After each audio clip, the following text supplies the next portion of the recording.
महाविकास आघाडीतील सहकारी काँग्रेस, राष्ट्रवादी, आरपीआय सर्व बांधवांना भगिनींना मातांनो, आजचा दिवस काहीतरी वेगळा आहे. मी केवळ शाखा भेटीचा कार्यक्रम जाहीर केला तर जणू काही आपण लोकसभा जिंकल्यासारखं वातावरण या लोकसभा. आणि मी आता मध्ये बघत होतो, कोणीतरी असं म्हणालं की आधी रस्त्यावरती आले असते तर चित्र वेगळं दिसलं असतं. अरे मी व्यंगचित्रकाराचा मुलगा चित्रकार आणि जेव्हा कसं काढायचं त्याच्यामुळे आता त्यांचे दिल्लीचे रस्ते बंद झालेत. आज आपण रस्त्यावरती आलेलो आहोत, रस्त्यावरती उतरलोय. आता यापुढे इथून गद्दार दिल्लीत जाता कामा नये. मी मुद्दामून आज आलो कारण काही जण असं सांगत होते की उद्योजकांचे कल्याणमध्ये ठाण्यामध्ये सगळीकडे वाट बघतायत. मी मातोश्रीमध्ये जेव्हा बोलत होतो काही मोठे पदाधिकारी येऊन भेटतात, पण आज तुम्हाला सगळ्यांना भेटायला मी तुमच्या शाखेमध्ये आलेलो आहे. मला खरंच आनंद होतोय की नुसतं शाखेत आलो तर एवढी गर्दी आहे, पण ही गर्दी आज मी आलोय म्हणून का रोज तुम्ही येता शाखेत? रोज बघा मी उद्या परवा कधी येईल, कारण आता लोकशाही मधलं युद्ध सुरू झालेलं आहे. केवळ शिवसेनेसाठी नाही तर देशाच्या लोकशाहीसाठी. ज्या पद्धतीने काल परवाकडे निकाल दिला गेला, शिवसेना कोणाची इकडे येऊन विचारा, हिंमत असेल तर लोकांकडे जा आणि त्याला तर सांगतो की जास्त आणि हिंमत असेल तर सांगा शिवसेने निघायची म्हणून. तिकडे कडेकोट बंदोबस्तात बसून तुम्ही कोणाची शिवसेना निर्णय देऊ शकत नाही. लोकांकडे जा, आम्ही जसा आलो तसा. आणखी मोठी गर्दी करायची करा, मी येऊन उभा राहतो, तुम्ही येऊन उभे राहा आणि जनतेला ठरवू द्या शिवसेना कोणाची.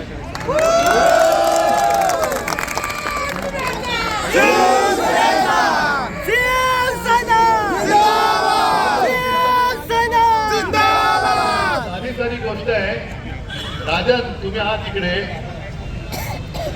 ज्या वेळेला मी मुख्यमंत्री होतो, आपलं सरकार होतं, आपण काही वचनं या जनतेला दिली होती. उदाहरण नवीन विमानतळाचं नाव दिवा पाटील. काय आता बसले ते कुठे काय करतायत? आम्ही तर दिलं होतं ना. छत्रपती संभाजीनगर नामकरण नामांतर मी केलं माझ्या महाविकास आघाडीच्या सहकार्यांसोबत घेऊन. त्याच वेळेला संभाजीनगरच्या विमानतळाचं नाव सुद्धा छत्रपती संभाजीनगर चिकलठाणा विमानतळ असं आपण केलेलं आहे. अयोध्येच्या विमानतळाला नाव दिलं, आणखी कोणाला नाव दिलं हरकत नाही, द्या. महर्षी वाल्मिकींचं दिलं ना काय. तसंच इथे दिवा पाटलांचं नाव आणि तिकडे संभाजीनगरच्या विमानतळाला छत्रपती संभाजी महाराज विमानतळ नाव देणारच की नाही हे सांगा. कोणाची? दिवा पाटलांची जयंती आज आजच. हा आता मला इकडे योगायोगाने आठवलेला विषय. म्हणजे त्याचा अर्थ असा आहे, मला अजिबात माहिती नव्हतं आज जयंती. खरं ते सांगतो, म्हणजे मी मनापासून काम केलं होतं, मनापासून काम केलं होतं. म्हणजे असे सगळे थापा मारणारी लोक आता त्यांच्यावरती मंदिरं साफ करतायत. मंदिरं साफ करतात चांगलं आहे, थोडं तेवढं तरी पुण्य मिळेल कदाचित. लोकांना जे आजपर्यंत तुम्ही फसवत आलाय त्याच्यामुळे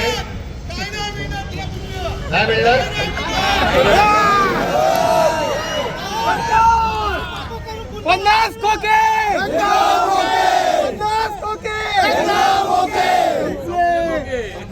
तुम्ही त्यांना अजिबात दया माझ्या क्षमा दाखवला तयार नाही. मी काय बोलू आता?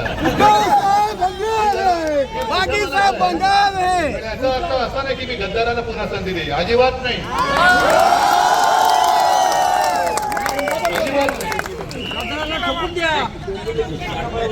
डोंबिवलीची शाखा पळवली, तोडली, मुंबईची तोडली. आपलं सरकार येऊ दे, मग याचं कंबरलं तोडलं. फक्त हे सरकार असंच येणार नाही. तुम्ही सगळ्यांनी मेहनत केली तर आणि तरच येणार आहे. तुमच्या मनामध्ये जो संताप आहे तो संताप मतपेटीत तुम्ही उतरवला पाहिजे. तुम्ही म्हणजे तुम्ही तर कार्यकर्ते आहात, तुमच्या माध्यमातून आपल्या शिवसेनाप्रेमी मतदारांना तुम्ही आणलं पाहिजे. ठीक आहे, साहेबांना मुख्यमंत्री करायचं आहे. नाही, मला माझं मी फक्त मला खरंच मनापासून आनंद झालाय की बरेच दिवस माझ्या मनात इच्छा होती की कल्याण डोंबिवली लोकसभा मतदारसंघात फक्त शाखा भेटी कराव्या आणि त्यानिमित्ताने मी आज इथे आलो. भाषण एकदा द्यायला सुरुवात केली का खूप मोठं भाषण होईल म्हणून मी वेळेमध्ये थांबतोय.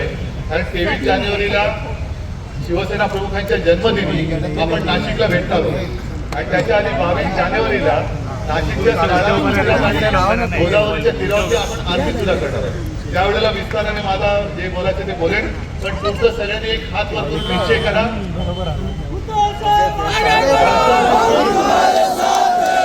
काही झालं तरी गद्दारांची